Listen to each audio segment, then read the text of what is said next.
Hey everybody, I am going to be creating a layout for you today. I'm using the Prima Marketing Santorini collection. It's so gorgeous and I've had it for quite some time. I haven't been doing much crafting the last couple months and I do apologize. It's just life is just so crazy busy, and with it busy I don't find myself wanting to create. But now that it's slowed down, the kids are out of school and other things have kind of died down a little bit, then I found myself in the craft room wanting to create a layout. We had gone to San Diego for Mother's Day, and even though it was pretty cold, we still had gone to the beach. The kids like playing in the sand, getting their feet wet. And the photo I'm going to use actually inspired me to create this layout. I was printing out photos and it just caught my eye and I just had to create with it.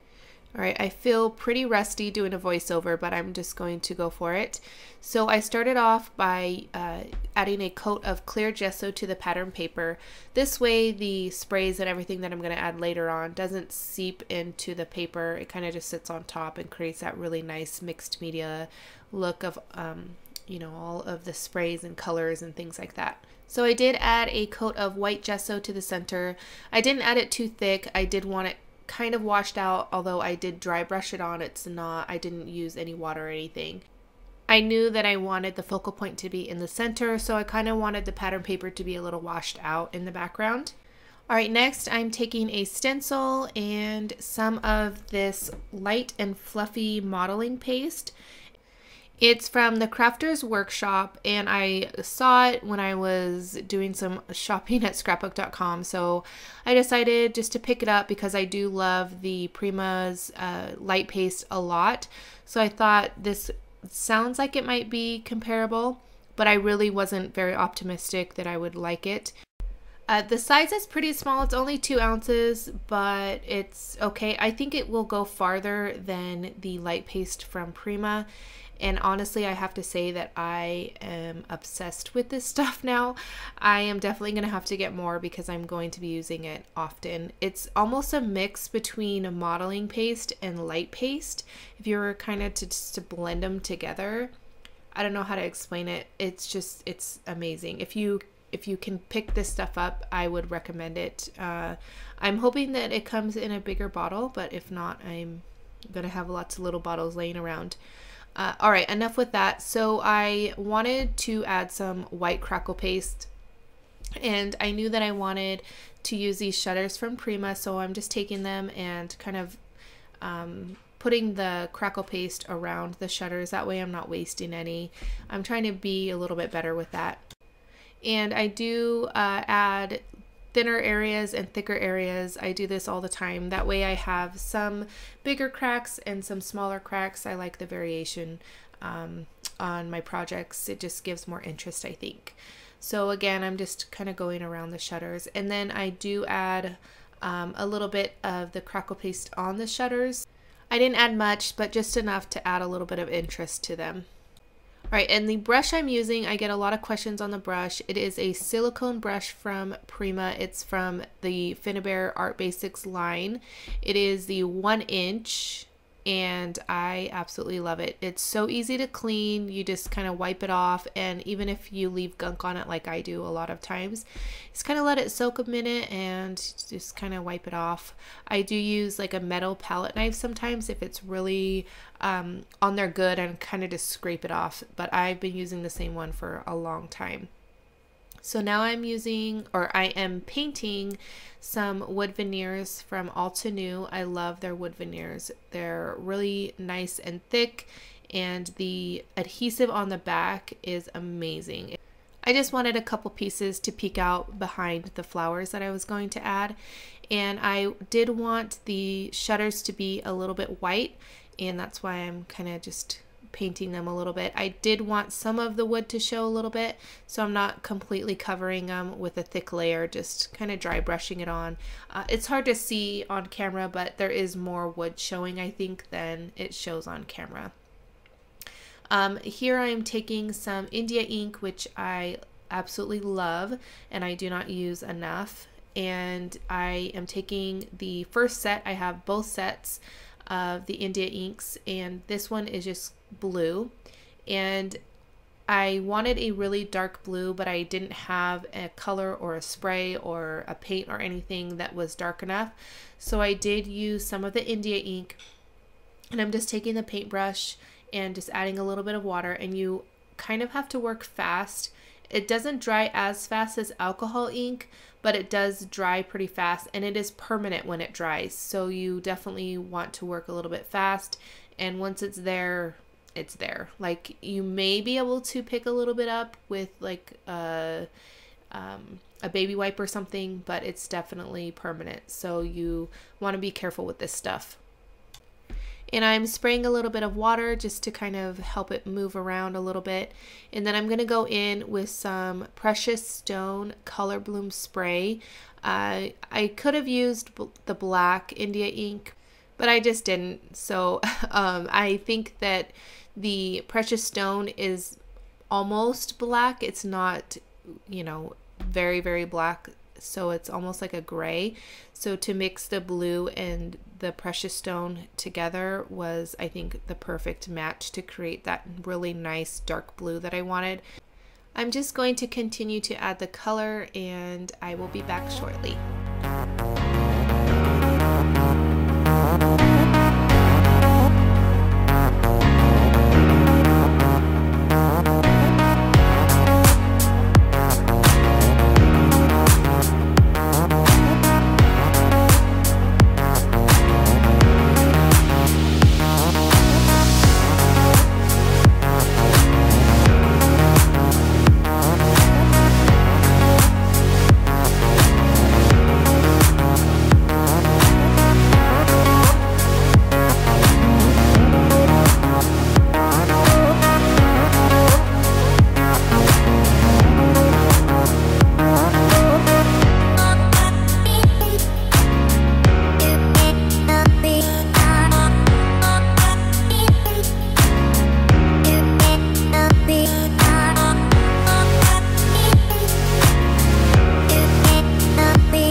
So now I'm going to add all of my embellishments, and I did cut out some of the florals from the paper collection.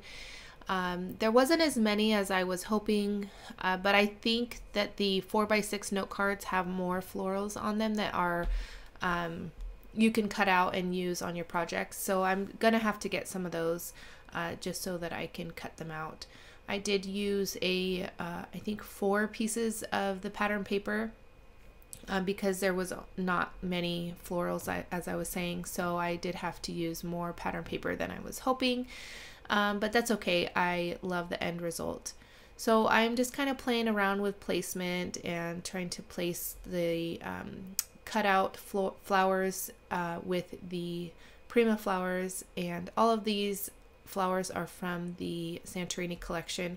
The pink and the blue are just gorgeous together, I think, and I just love these flowers.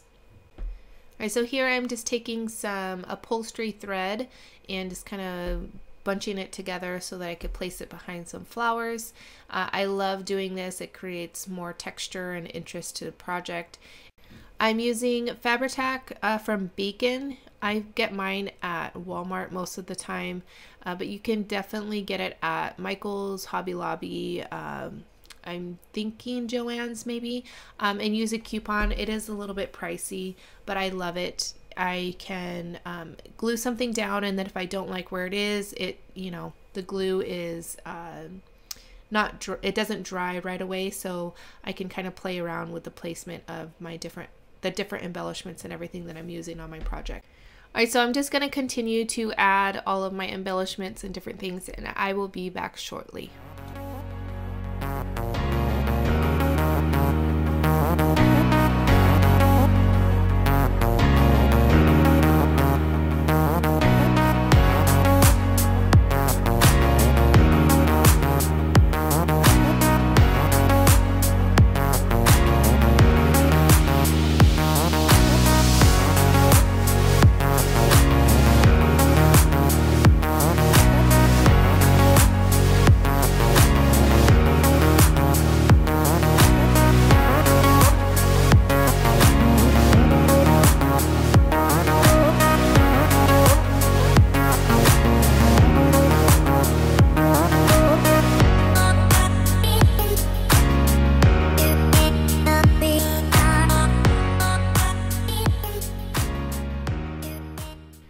Now I'm adding some splatters with the Distress Spray in Picket-Fence. It's very pigmented, and I like using this over, you know, kind of mixing white gesso and water together to water it down. It's less messy, and I've been using the same bottle for quite some time, so it lasts quite a while.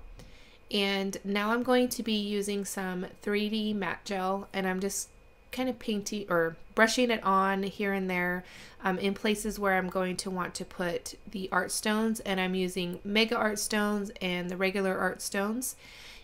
This is just going to add a little bit more texture to the project.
I added some art pebbles to the project just to create more texture and interest, and now I'm just using some white gesso to color them. I did add a few ephemera pieces and chipboard pieces, just little titles and quotes, and I did add a little couple hearts on there as well, just to add a little bit more interest to the project. I am now adding more splatters with the Distress Spray in Picket-Fence. Again, I love this stuff. It just is so pigmented, and it's less messy than mixing gesso with water.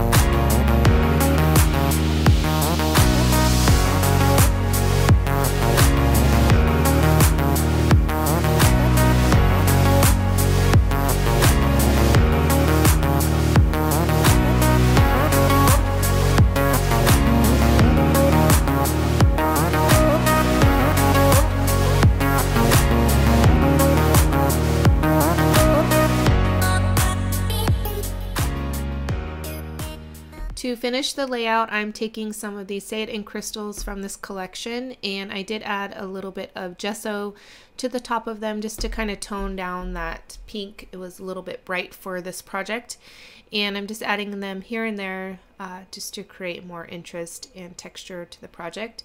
I dry brush on some gesso to the flowers, and I think that's it. That is going to complete this project.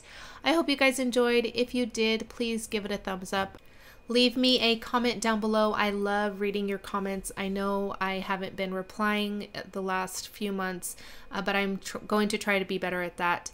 If you are not subscribed to my channel, please hit that subscribe button so you do not miss out on any videos.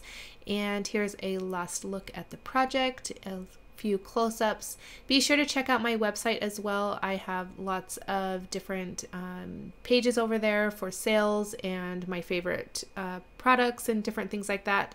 Here is a couple videos you might enjoy. And again, thank you guys so much for watching, and I really appreciate it, and I will catch you guys later. Bye.